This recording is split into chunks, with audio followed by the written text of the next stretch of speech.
Hi, daily update. Mamunya na kwa ba yensa obedi yemfa ani nchim ne mamu hu de ekoso NPP primary research ase ekoso constituency sawo ni na sisie no ye de ni chim Dome Kwabenya ase ho na ya Adwoa Safo ho na ne niema anase ho no di eye ni MP no ye de ni chim ense bibre na ne firi oba because NPP for na nkasa say omani nje de Adwoa Safo eden ayama aya the previous years, and because how can you leave parliament now how could na abuchi say one of family near there no way the whole constituency at all say one of family na also family issues sabi information kakrebe say Adwoa Safo part ye pa enya senketo afenso so a reporter on share enema ekoso grounds pa just so dey live since ba me hu de ekoso say ometoma Adwoa Safo no someone to man no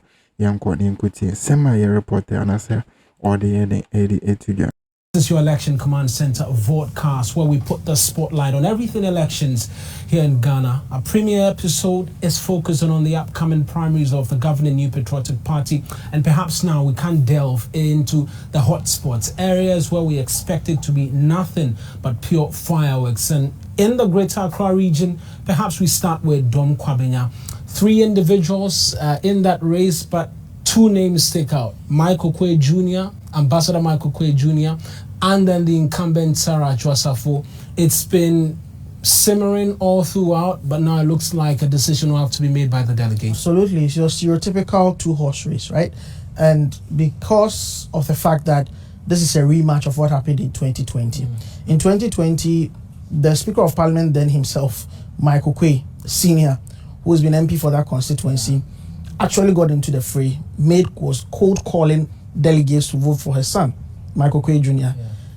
It pushed up the numbers a bit to the effect that Adwoa Safo won that poll with less than 60 votes, actually. So it was quite close. If you look at the configuration of Dome Kwabenya, they have over 1,800 delegates. So if you are winning by a 50-60 margin, it means that this went really down to the wire. Yeah. We had the utterances of the famous Kennedy Japan right after that. Absolutely. Children, absolutely. So if you look at all that sounded that contest in 2020, coming into an election 4 years after, Michael Quay Jr. is no more a candidate, or no more, ambassador to India, a high commissioner to India. He's now in the country heading free zones. So he's thought to have had more time with the constituency, coupled with Adwoa Safo's own undoing, going away without permission, she went away for about 2 years. That resulted in difficulties between herself and the constituency and the party, and even the nation. She has to lose her job as gender minister. Of course, she's gone on a tour of the constituency, apologizing to constituents, apologizing to market women, doing tours, apologizing and explaining herself as to why she was away. Dome Kwabenya was unrepresented in parliament for close to 2 years. To my colleague Samuel Mbura, who is there for us right now and is beginning to get a feel of what is about to unfold there. And I don't want to spoil the party, but this is the constituency of Adwoa Safo and Michael Quay. Tell me, Mbura, have you seen any of them there yet? Have you seen their supporters, their agents on the ground? Is everything set for a takeoff?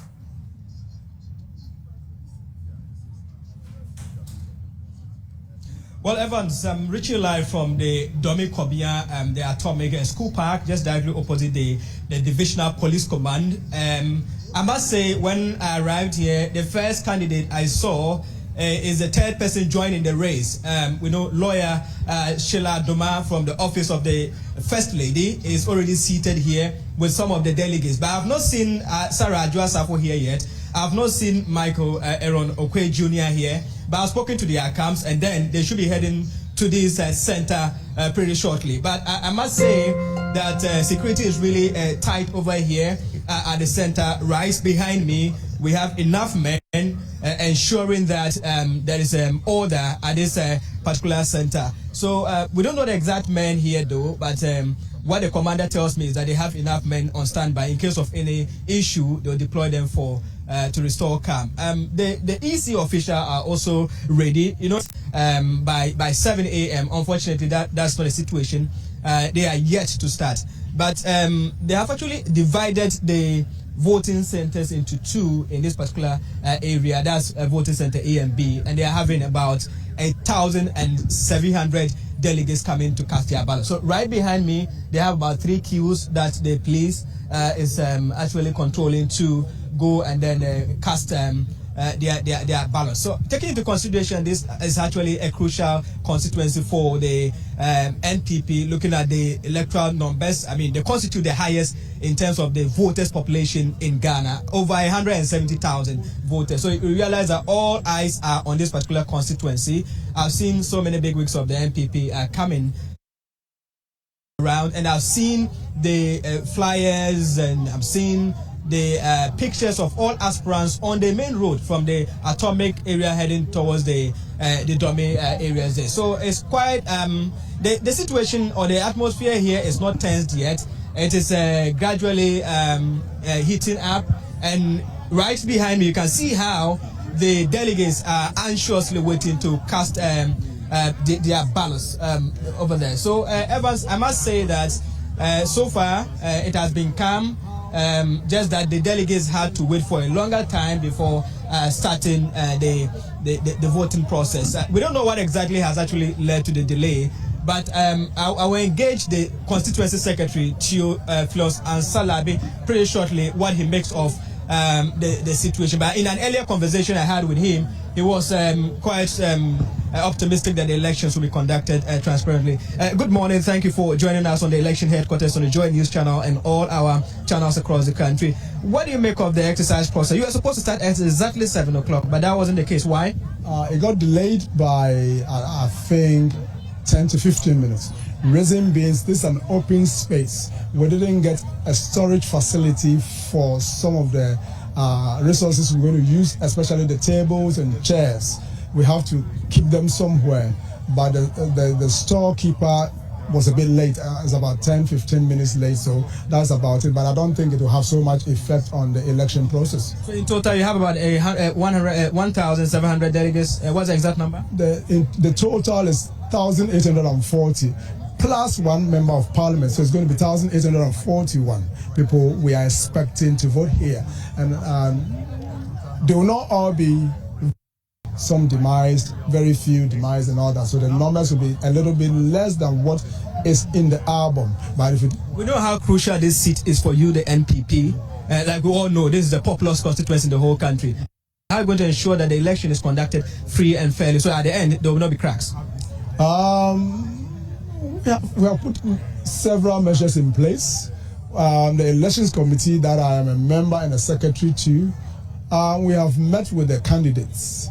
The reason why I say it's going to be peaceful and transparent is that last 4 years by now there was so much tension in the constituency with regards to album and a whole lot of questions here and there. But this time we have met them severally, and they have all agreed to this process we are undertaking today. So if any unforeseen occurrences happen, then I don't think we will be having a bad day. It should be a good day. With the security arrangements so far, would you say you are satisfied, or you think there should be more? I have engaged the security persons more than 6 times in this constituency, and we are putting several measures in place. That we are all happy with what they are doing now. The numbers they have a backup plan in case of anything. The security will call for, and the constituents as we're doing today to comport themselves. I know they will comport themselves. By close of today, we'll all be jubilating and we'll all be winners as a party. Yeah, we know the party has already given the election guidelines, the protocols and all that. So far, do you think the aspirants, the supporters have gone by them? No one has objected to the guidelines the party brought, and we are all adhering to them. We are supposed to vote with either a voter's ID card, a Ghana card or something, and we're not also permitted to take our phones into the booths. All have been adhered to as we speak, and there's nothing new. There have been several elections in the party, and nothing new has come forth.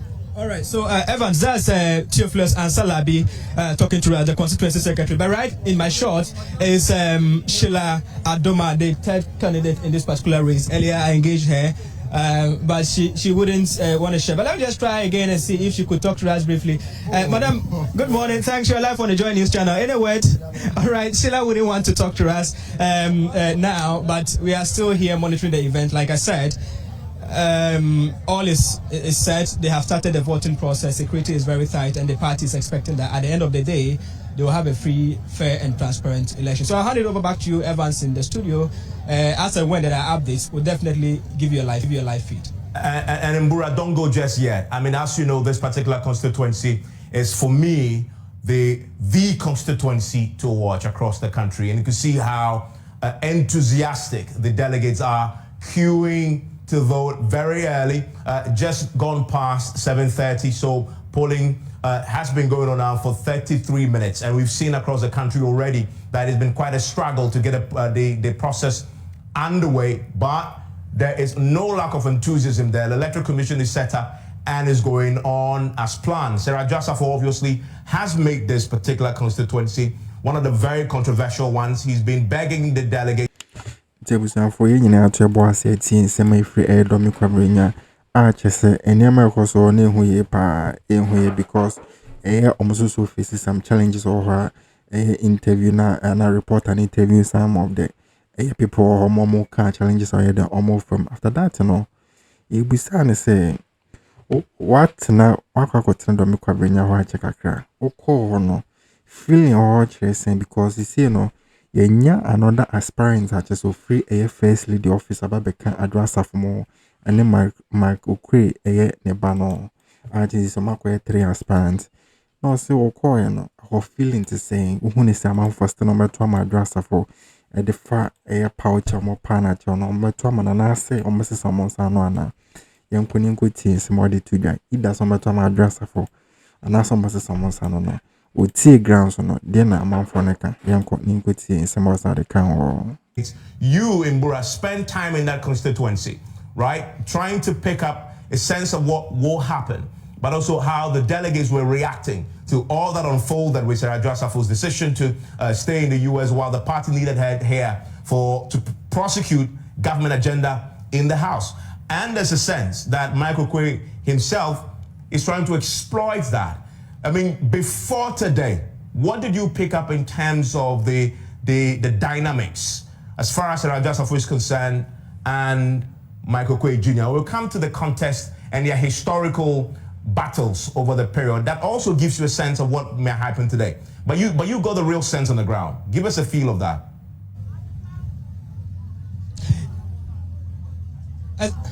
Exactly, Evans. I spent 2 days in this constituency. That was on Tuesday and Wednesday. I engaged the party executives, some of them. I also spoke more to the delegates and also the residents here at Dome Kwabenya. I must say, generally, it is not actually going in favor of Sarah Adwoa Safo. They think that at least going for another term will not augur well for the constituency. They are raising issues about the fact that she, at the point, absconded from parliamentary duties with some excuses that they think were not appropriate and not convincing enough. So the general sense I'm getting here is that they are rooting for a new candidate to come in. But this is an election; anything can happen. 2 days, or 3 days ago, that was the sense that I had from the people. When I also got here too, it is the same, more or less the same feeling that I am getting. Some think that Michael Aaron Okwe Jr., who lost by 8 votes to Sarah Adwoa Safo in the previous election, could be a better candidate, or Sheila Adoma from the First Lady's office can be the right person. But for Sarah Adwoa Safo, she wouldn't be the right person to lead the party. They are so much concerned about the fortunes of the party in the 2024 general election. They think that going with her may actually cause them some electoral, misfortunes. So the general feeling is that Sarah has not actually lived up to expectation, and she has to pave way for another person to lead the NPP in the upcoming general election. Always say there are no absolutes in politics. Absolutely no absolutes in politics. And so what you expect sometimes doesn't necessarily play out the way you expect. And these are the individuals in this contest today. Let's go through them. Let's this is the obvious too. I saying the Ghana Free Zones Authority CEO and the former ambassador to India, for Ghana. That's Michael Quay Jr., who is the son, of course, of the former Speaker of Parliament. You have Adwoa Safo, who is incumbent MP currently. He's a former Minister for Gender Social Protection at the time when all this controversy erupted. And of course, you then have this. The lawyer apparently also works in the First Lady's office. Situation Sheila Doma. Circle her for me because she has a very important role to play in all of this. Now listen to what Listen to what Samuel Mbura said to all of us. Now some delegates say she Adwoa Safo must not be the MP. They think they need another MP. Now it is no longer absolute Michael Quay. You have another person showing up. Now, will that person steal from Michael Quay what can actually aid him in winning the elections? In other words, she possibly could be the beneficiary of this monumental clash between the two protagonists. But she could actually just play into Adwoa Safo's game and ensure that she takes the anti-Adwoa Safo votes, part of all of which would have gone to Michael Quay if he was the only one contesting. And this is just first pass it. So it doesn't matter the percentage. It's not like we're expecting more than 50%. If she's able to take votes from Michael Quay and there's significant votes, Adwoa Safo wins the election. And this is the point. Look, prior to this week, we probably would have said Adwoa Safo has no chance. Forget about her, she has no chance. But a lot of things have changed in the last 5 days. What has changed? A lot. Delegates have gone and have pledged forgiveness. Lots of goodies have changed hands. Safo can in a bomb my share when you need some course or Dome Kwabenya, just say any and Ketua. I just say at the far pouch or the various aspirants a day to ya, especially Adwoa Safo, just say or call the market you may walk a patch or say, fine channel mobile, no more salmon another chance, no book prove wrong. After that, reporters were in my life since and as a coverage free harbor. In near my course war police for a year almost security level no CDCTA any challenges on face one so no you could see in my report and the HH my but that no since and as a feelings are or no I just say either some course what but to address a for and some someone's and so no you could who is some of the to more chess address for the ya so nasha yen shede hu so yi see no cramp on the amasem na hu say one aspirant our side lawyer free Rebecca Kofado office hoba no so abeka race no amasem na hu pa ya chesenya senketo the competition any between Mike Okre ne Adwoa Safo nko another aspirant abeka on so no very powerful pa just say any me koso ni hu pa kakra ne dia babeto aso the life of the Tina Bram Timenko be on subscribe here. Subscribe my son be also done then the boss on Sabako Sakib now so who near my coso now so who there be comment section so your dear the Timbian ko na ko chewa or ni be near Kama. Yes, over the episode in Museum for your Akroma.